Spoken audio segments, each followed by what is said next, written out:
Okay, Assalamualaikum warahmatullahi wabarakatuh. Hari ini kami akan membentangkan kajian kes kami terhadap kanak-kanak berkeperluan khas, autism dan juga speech delay. Nama saya Eliza Syahira binti Kamarudin. Nombor metrik 4174010091. Nama saya Nur Amira binti Kashful Anwar. Kad metrik bernombor 417-401-0371. Nama saya Nur Fatia Nabila binti Ahmad. Bernombor metrik 417-400-9841. Okey, saya akan teruskan dengan abstrak untuk kajian kami ini. Kajian kami menggunakan kanak-kanak berumur 11 tahun yang bernama adik Nur Iman, Nur Khalisha Iman. Okey, autism selalunya bermula sejak daripada kanak-kanak kecil lagi, antara umur 2 tahun hingga 5 tahun kita akan nampak masalah diorang. Terdapat beberapa punca terjadinya masalah autism ini, salah satunya antara genetik ataupun cara pemakanan. Kajian ini dibuat adalah untuk mengenal pasti tahap perkembangan kanak-kanak autism dan masalah komunikasi lisan, dan juga untuk mengetahui langkah-langkah intervensi awal untuk yang boleh dilakukan untuk kanak-kanak autism ini.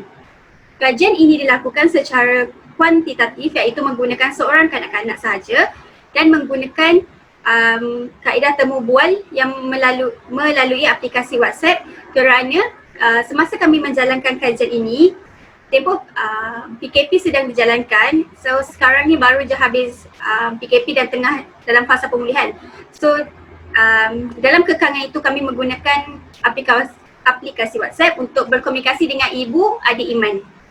Okay, hasil dapatan daripada kajian ini, autism adalah penyakit seumur hidup yang memerlukan sokongan daripada ibu bapa, keluarga dan juga orang sekeliling mereka untuk melakukan aktiviti seharian. Mereka tidak boleh bergantung kepada diri sendiri saja sebab mereka memerlukan sokongan daripada orang sekeliling. Oleh itu, ibu bapa, guru dan juga pihak pelbagai disiplin haruslah berkolaborasi ataupun bekerjasama supaya kebajikan kanak-kanak autism ini lebih terjamin. Okay, itu sahaja daripada saya.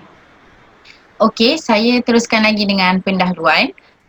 Kajian ni kami lakukan secara terperinci dan kami mengumpul data dengan menemu bual ibu kepada adik Iman tersebut. Temu bual ini dijalankan sebanyak 2 kali.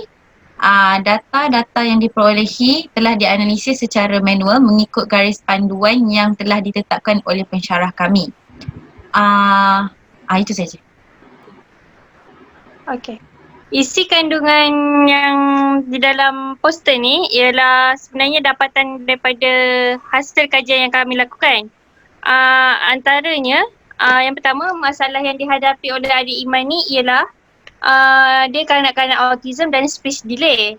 Dan kelemahan dia dalam interaksi sosial iaitu suka berkomunikasi dengan orang lain, tumpuan perhatian yang singkat, dia seperti jika di dalam kelas dia susah untuk fokus dalam kadar waktu yang lama, sukar untuk memahami dan mentafsir maklumat, dia lambat menerima maklumat tersebut. Dan bagi langkah intervensi awal yang bersesuaian, macam family ni, untuk adik Iman adik Iman diketahui mempunyai penyakit setelah berumur 3 tahun, iaitu kerana menunggu lamanya report daripada hospital.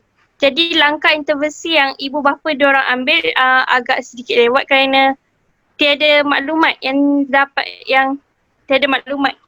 Lepas tu jadinya sebelum ni adik Iman telah dihantar masuk ke tadika pasti, tapi agak sukar untuk dia fokus dalam kelas tu, dan rakan-rakan dia juga tidak menyukai dia kerana dia agak unik daripada orang lain.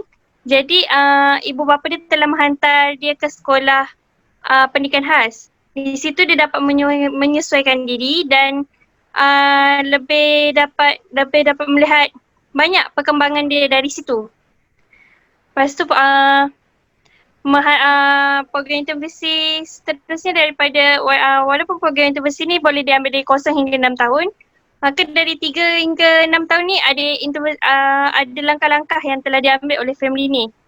Lepas tu adik Iman juga, dia ambil ubat Ritalin iaitu 10 mg setiap hari untuk sebelum pergi ke sekolah. Ya, ini adalah untuk membantu dia fokus di dalam kelas. Lepas tu dalam peranan NGO, bahagian pendidikan khas telah merancang secara baik pendidikan khas untuk murid-murid seperti adik Iman. Dan bantuan Along RM150 agak membantu adik Iman ni. Okey, secara kesimpulannya, walaupun kanak-kanak autism ini mengalami kecacatan mental seumur hidup, tetapi mereka sebenarnya ada keunikan dia sendiri. So maybe dia kurang daripada pembelajaran, dia lebih kepada aktiviti lain. So setiap kanak-kanak ni ada keistimewaan dia. Okey.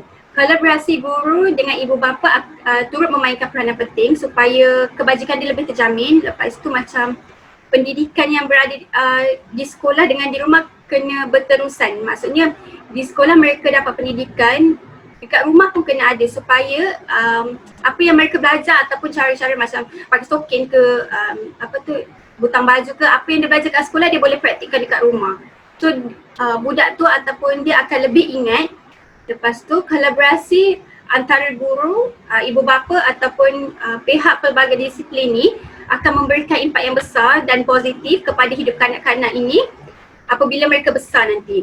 So oleh itu guru-guru perlu membina hubungan yang baik dengan ibu bapa supaya pembelajaran mereka lebih terjamin ataupun lebih berkualiti, dan juga kolaborasi dengan pihak luar ataupun pihak pelbagai disiplin juga harus dipertingkatkan supaya kanak-kanak autism ataupun kanak-kanak berkeperluan khas ni mendapat hak yang sama rata dengan kanak-kanak normal yang lain, dan supaya kebajikan mereka ini lebih terjamin.